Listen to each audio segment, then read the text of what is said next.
America में कुछ असामान्य सैन्य गतिविधियां देखने को मिल रही हैं। हाल ही में 8 अमेरिकी KC-135 ईंधन भरने वाले विमान हवाई में रुके थे। ईरान के परमाणु ठिकानों पर जून में हमलों के लिए मध्य पूर्व जाने से पहले यह उनका पहला पड़ाव था। ये इस तरीके की खबरें सोशल मीडिया पर इस वक्त एक्टिव हैं। ये उस वक्त एक्टिव है जब डोनाल्ड ट्रंप के द्वारा कहा गया था ईरान के आंदोलनकारियों को कि मदद रास्ते में है, आप अपने संस्थानों पर कब्जा करिए, प्रदर्शन को जारी रखिए। उसके बाद इस तरीके की हलचल हवा में देखने को मिल रही है। हवाई में अमेरिका के ईंधन भरने वाले विमान पहुंच चुके हैं, मतलब ईरान पर किसी भी वक्त आपको कार्रवाई देखने को मिल सकती है। हवा में ईरान बहुत ज्यादा मजबूत नहीं है। जब जून के महीने में अमेरिका की तरफ से बॉम्बर आए थे, ईरान की परमाणु साइटों को ध्वस्त कर चले गए थे, तब ईरान का एक भी जहाज हवा में दिखाई नहीं दिया था। एक भी उसका जो एयर डिफेंस सिस्टम था वो काउंटर नहीं कर पाया था। इसी वजह से कहा जा रहा है कि अंतिम वक्त खामेनेई की सरकार का आ चुका है। जो तस्वीरें आप अपनी स्क्रीन पर देख रहे हैं, इसके बारे में दावा ऐसा किया जा रहा है सोशल मीडिया पर। मेरा दावा नहीं है, सोशल मीडिया पर दावा यह है कि 30,000 ट्रूप पाकिस्तान ने ईरान बॉर्डर पर भेज दिए हैं। 30,000 ट्रूप्स पाकिस्तान की तरफ से ईरान बॉर्डर पर भेज दिए गए हैं और ईरान और पाकिस्तान बॉर्डर पर पहले ही दोनों देशों के बीच जंग जैसे हालात रहते हैं, क्योंकि ईरान एक शिया बहुल देश है, पाकिस्तान एक सुन्नी बहुल देश है और ईरान का ऐसा आरोप है पाकिस्तान के ऊपर कि पाकिस्तान ईरान में आतंकवादी भेजता है। अब दोनों ही देश आतंकवाद को पालते हैं, आतंकवाद को पैदा करते हैं, अपने अपने देश में नहीं और देशों में भी। ईरान तो लगभग 8 देशों में ही आतंकवाद को पालता है। 1990 में कश्मीर में जो कुछ हुआ उसमें भी कहीं ना कहीं ईरान का हाथ था, ईरान की फंडिंग थी। आज उसी आग में ईरान जल रहा है। लोग खामेनेई की मौत के नारे लगा रहे हैं कि खामेनेई को मार दिया जाए, अगर खामेनेई मर जाए। खामेनेई का रूस भागने का भी प्लान है। तो आज चर्चा करेंगे क्या वाकई में पाकिस्तानी सेना, हालांकि जो तस्वीर आप देख रहे हैं इस तरीके का विरोध भी ईरान में ट्रंप के खिलाफ है, क्योंकि बहुत सारे लोग अभी भी ऐसे हैं, एक तबका ऐसा है जो अभी भी खामेनेई का सपोर्ट वहां पर कर रहा है। तो क्या अमेरिका के जो सैन्य विमान आएंगे हमला करने के लिए ईरान पर, क्या पाकिस्तान उन्हें एयरबेस देगा और क्या जमीनी लड़ाई में पाकिस्तान साथ देगा अमेरिका का, क्योंकि यह सबसे बड़ी मजबूरी पाकिस्तान की है। अब्बा ट्रंप को तो खुश करना है हर हालत में, क्योंकि अब्बा ट्रंप डॉलर दे रहे हैं। ईरान में चल रहे इस्लामिक सरकार विरोधी प्रदर्शन से पाकिस्तान के लिए डिप्लोमेटिक मुश्किलें खड़ी हो गई हैं। अमेरिका ईरान पर हमला कर सकता है और ट्रंप कह चुके हैं कि मदद बीच रास्ते में है, जिससे आशंका है कि ईरान में अमेरिका सीधा हस्तक्षेप करेगा। इस बीच पाकिस्तान में उलझन इस बात को लेकर है कि वो ईरान की इस्लामिक सरकार के साथ खड़ा हो या फिर ट्रंप के साथ।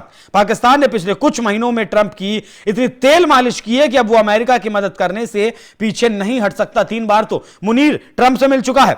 रिपोर्ट ये दावा कर रही है कि ईरान की टॉप मिलिट्री लीडरशिप अपने विकल्पों का आकलन कर रही है। रिपोर्ट्स ये भी दावा कर रही हैं कि डोनाल्ड ट्रंप युद्ध की स्थिति में पाकिस्तान की सेना पर मदद देने का प्रेशर बना सकते हैं। बाकी फील्ड मार्शल और ये मुल्ला मुनीर देश के टॉप सिक्योरिटी अधिकारियों के साथ आपातकालीन बैठक कर रहा है ताकि मौजूदा संकट की समीक्षा की जा सके। कुछ रिपोर्ट्स दावा कर रही हैं कि इस उच्च स्तरीय बैठक में ISI चीफ और national security adviser general Asim Malik, commander lieutenant general Rahat Naseem, military intelligence के डायरेक्टर जनरल और COAS के chief of general staff, ISI के डायरेक्टर जनरल और दूसरे सीनियर जनरलों ने हिस्सा लिया है। अब एक तरफ तो जब इजराइल ने कार्रवाई की थी तब ईरान को लेकर मुस्लिम ब्रदरहुड के नाम पर चिल्लाया था पाकिस्तान के ईरान का साथ देना चाहिए। आज वही पाकिस्तान ईरान की तरफ से फ्रंट खोलने के लिए तैयार है। इसके अलावा अगर ईरान में हालात हद से ज्यादा बिगड़ते हैं तो पाकिस्तान में शरणार्थियों का आना भी शुरू हो सकता है। पाकिस्तान के बलूचिस्तान की सीमा ईरान से मिलती है और वो सीमावर्ती इलाका भी है। ऐसे में ही आतंकवाद से जूझ रहा है। ऐसे में पाकिस्तान में आतंकी हमलों में जबरदस्त इजाफा हो सकता है। इस बैठक में पाकिस्तान के सैन्य अधिकारियों ने लंबी और संवेदनशील पाकिस्तान ईरान सीमा पर मौजूदा हालात को लेकर चिंता जाहिर की है। अधिकारियों ने चेतावनी भी दी है कि जब अफगानिस्तान के साथ डूरंड लाइन पर तनाव और दुश्मनी बनी हुई है, ऐसे समय में इस्लामाबाद एक और अस्थिर सीमा का जोखिम नहीं उठा सकता है। लेकिन अमेरिका को अगर हमला करना होगा तो पाकिस्तान के एयरबेस का वो इस्तेमाल जरूर करेगा। सबसे बड़ा सवाल भी यही है कि क्या पाकिस्तान अमेरिका को अपने एयरबेस देने के लिए मजबूर होगा। एक बड़ी चिंता इस बात की भी है कि ईरान पर हमले की स्थिति में वॉशिंगटन पाकिस्तानी हवाई क्षेत्र या फिर मिलिट्री बेस तक पहुंच मांग सकता है नहीं। अगर अमेरिका ऐसी मांग करता है तो इस्लामाबाद को मुश्किल स्थिति में फंसा सकती है। इन बातों के अलावा पाकिस्तान को डर देश के अंदरूनी हालातों को लेकर भी है। पाकिस्तान में शिया मुसलमानों की जो आबादी है वो लगभग 30% है, जिनकी ईरान से काफी सहानुभूति भी है, क्योंकि ईरान भी शिया देश है। वो इजराइल और अमेरिका के घोर विरोधी हैं। पाकिस्तानी अधिकारियों को डर है कि ईरान पर कोई भी हमला या संभावित सत्ता परिवर्तन की स्थिति पूरे पाकिस्तान में बड़े पैमाने पर विरोध प्रदर्शन शुरू कर सकती है। शरणार्थियों के आने का कारण भी पाक सीमा पर दबाव बना सकता है। नूर खान एयरबेस की अगर हम बात करें तो नूर खान एयरबेस के बारे में पाकिस्तान के जो पढ़े लिखे लोग हैं, पाकिस्तान के जो रक्षा मामलों को कवर करते हैं, जो लेखक हैं, वो इस बात को साफ तौर पर कह चुके हैं कि जब अमेरिका अफगानिस्तान में कार्रवाई कर रहा था, जमीनी लड़ाई लड़ रहा था, उस वक्त पाकिस्तानी अधिकारियों का नूर खान एयरबेस पर जाना प्रतिबंधित था। वहां अमेरिका के विमान आते थे, क्या सामान लेकर आते थे, क्या लेकर नहीं आते थे, वो पाकिस्तान का कोई अधिकारी चेक भी नहीं कर सकता था। और इन्फ्लुएंस कितना पाकिस्तान के एयरबेसेस पर है। जब भारत ने ऑपरेशन सिंदूर के दौरान पाकिस्तान के 13 एयरबेसेस को टारगेट किया था, उन पर हमला किया था, तब ट्रंप निकल कर आए थे तुरंत। इनके जो उपराष्ट्रपति हैं जेडी वेंस, वो तुरंत निकल कर आए थे। इनके विदेश मंत्री मार्को रूबियो, वो तुरंत लेकर आए थे।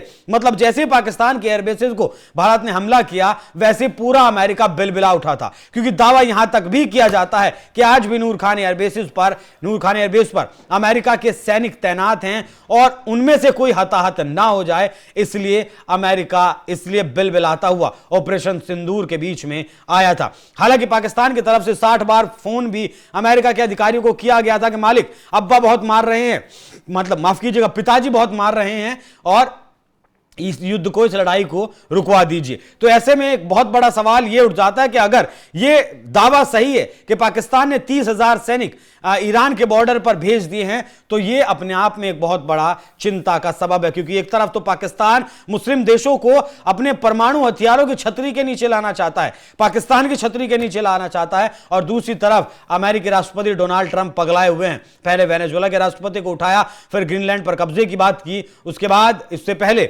वो ईरान पर हमला कर भी चुके हैं, और अब एक बार फिर से जिस तरीके से लगातार चेतावनी वो खामेनेई के प्रशासन को दे रहे हैं और प्रदर्शनकारियों को रसद एक तरीके से अपने बयानों से वो दे रहे हैं, वो साफ दिखाता है कि ईरान में वाकई में कुछ बड़ा होने वाला है। और हवा में जिस तरीके से हलचल चल रही है, वो दिखाता है कि अब ईरान का कहें कि जो खात्मा है, फिलहाल की जो मौजूदा सरकार है, वो ज्यादा दूर नहीं है। बाकी आप लोग इस विषय पर क्या सोचते हैं, कमेंट बॉक्स में अपनी राय जरूर दीजिएगा। नमस्कार।